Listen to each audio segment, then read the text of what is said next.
Les conseils d'une grand-mère. Le château, de style ancien, est sur une colline boisée. De grands arbres l'entourent d'une verdure sombre et le parc infini étend ses perspectives, tantôt sur des profondeurs de forêt, tantôt sur les pays environnants.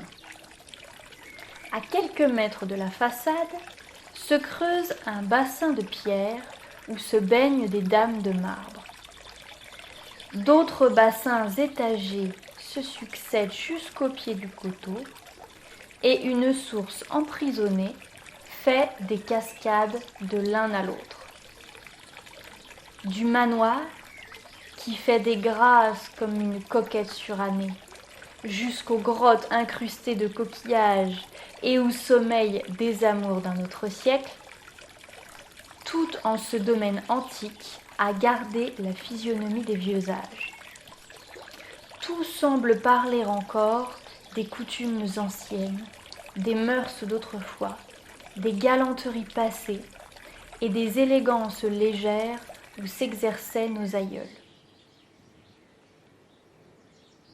Dans un petit salon Louis XV, dont les murs sont couverts de bergers marivaudants avec des bergères, de belles dames en panier et de messieurs galants et frisés, une toute vieille femme, qui semble morte aussitôt qu'elle ne remue plus, est presque couchée dans un grand fauteuil et laisse pendre de chaque côté ses mains osseuses de momie.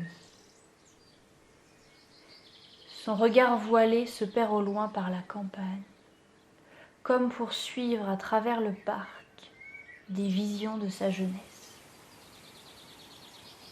Un souffle d'air, parfois, arrive par la fenêtre ouverte, apporte des senteurs d'herbe et des parfums de fleurs.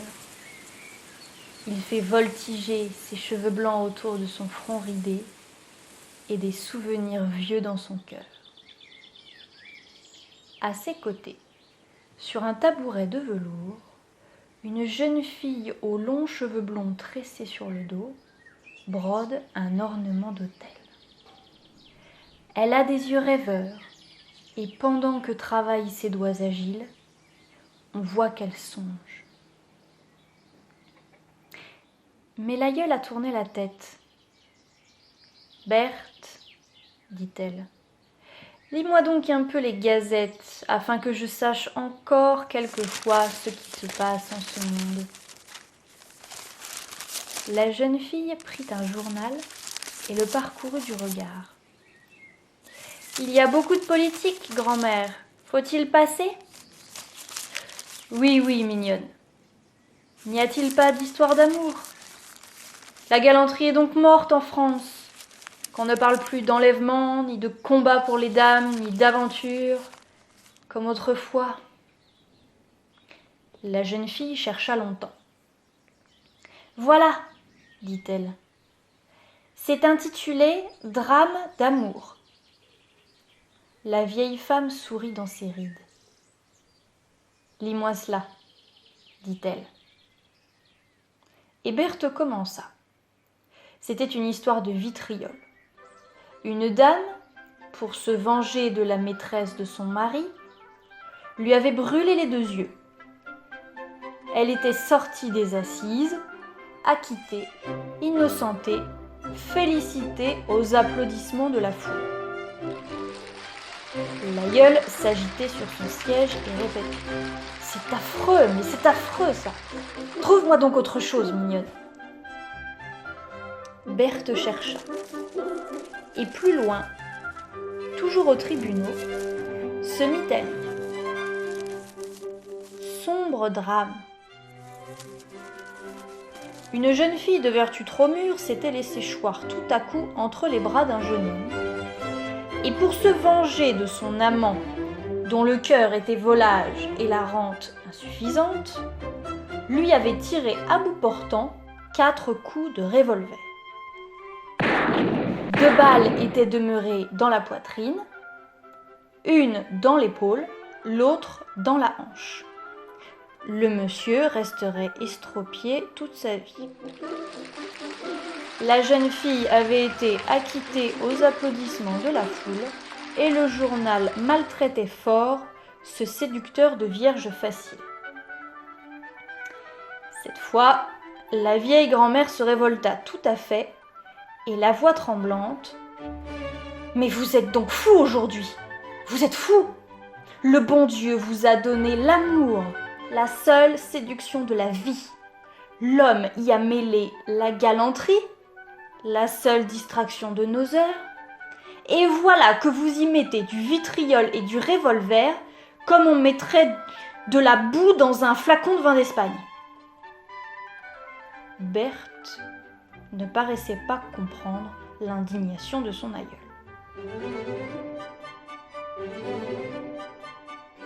« Mais grand-mère, cette femme s'est vengée. Songe donc, elle était mariée et son mari la trompait. » La grand-mère eut un soubresaut. « Quelles idées vous donne-t-on, à vous autres, jeunes filles d'aujourd'hui ?» Berthe répondit: « Mais le mariage, c'est sacré, grand-mère !» L'aïeule tressaillit, en son cœur de femme née encore au grand siècle galant.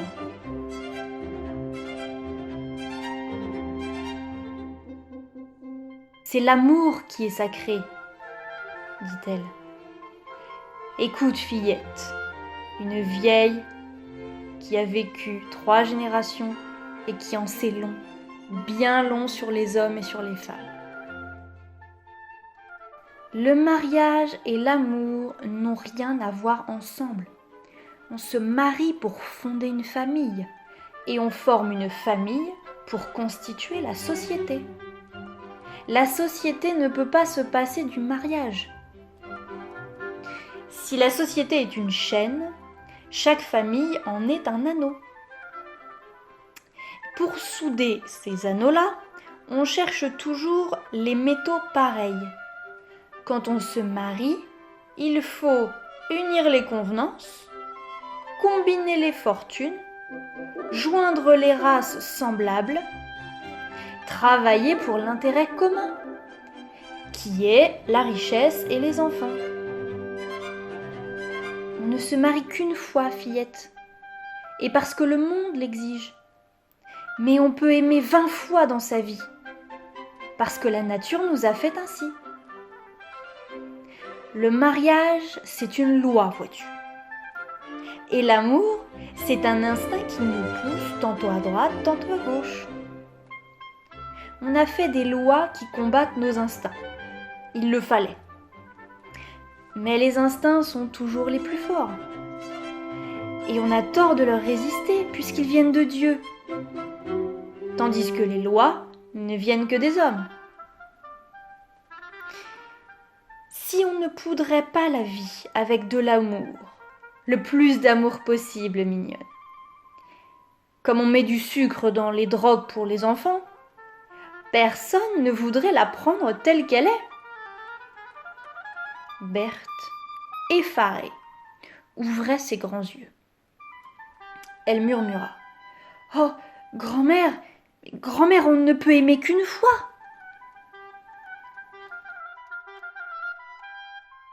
L'aïeule leva vers le ciel ses mains tremblantes, comme pour invoquer encore le dieu défunt des galanteries. Elle s'écria, indignée: « Vous êtes devenue une race de vilains, une race du commun. Depuis la Révolution, le monde n'est plus reconnaissable. Vous avez mis de grands mots partout. Vous croyez à l'égalité et à la passion éternelle. Des gens ont fait des vers pour vous dire qu'on mourait d'amour. De mon temps, on faisait des vers pour nous apprendre à aimer beaucoup. Quand un gentilhomme nous plaisait, fillette, on lui envoyait un page. Quand il nous venait au cœur un nouveau caprice, on congédiait son dernier amant, à moins qu'on ne les gardât tous les deux. » La jeune fille, toute pâle, balbutia. Alors les femmes n'avaient pas d'honneur ? La vieille bondit. Pas d'honneur ? Parce qu'on aimait ? qu'on osait le dire et même s'en vanter. Mais fillette, si une de nous, parmi les plus grandes dames de France, était demeurée sans amant, toute la cour en aurait ri. Et vous vous imaginez que vos maris n'aimeront que vous toute leur vie. Comme si ça se pouvait, vraiment. Je te dis, moi, que le mariage est une chose nécessaire pour que la société vive, mais qu'il n'est pas dans la nature de notre race. Entends-tu bien ? Il n'y a dans la vie qu'une bonne chose, c'est l'amour. Et on veut nous en priver. On vous dit maintenant, il ne faut aimer qu'un homme. Comme si on voulait me forcer à ne manger toute ma vie que du dindon. Et cet homme-là aura autant de maîtresses qu'il y a de mois dans l'année. Il suivra ses instincts galants qui le poussent vers toutes les femmes comme les papillons vont à toutes les fleurs. Et moi, alors, je sortirai par les rues avec du vitriol dans une bouteille et j'aveuglerai les pauvres filles qui auront obéi à la volonté de leur instinct. Ce n'est pas sur lui que je me vengerai, mais sur elle. Je ferai un monstre. Je ferai un monstre d'une créature que le bon Dieu a faite pour plaire, pour aimer et pour être aimée. Et votre société d'aujourd'hui, votre société de manants, de bourgeois, de valets parvenus, m'applaudira et m'acquittera. Je te dis que c'est infâme et que vous ne comprenez pas l'amour.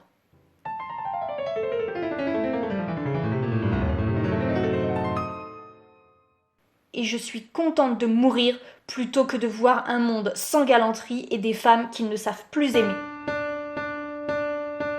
Vous prenez tout au sérieux à présent. La vengeance des drôlesses qui tuent leurs amants fait verser des larmes de pitié aux 12 bourgeois réunis pour sonder le cœur des criminels. Et voilà votre sagesse, votre raison. Les femmes tirent sur les hommes et se plaignent qu'ils ne sont plus galants.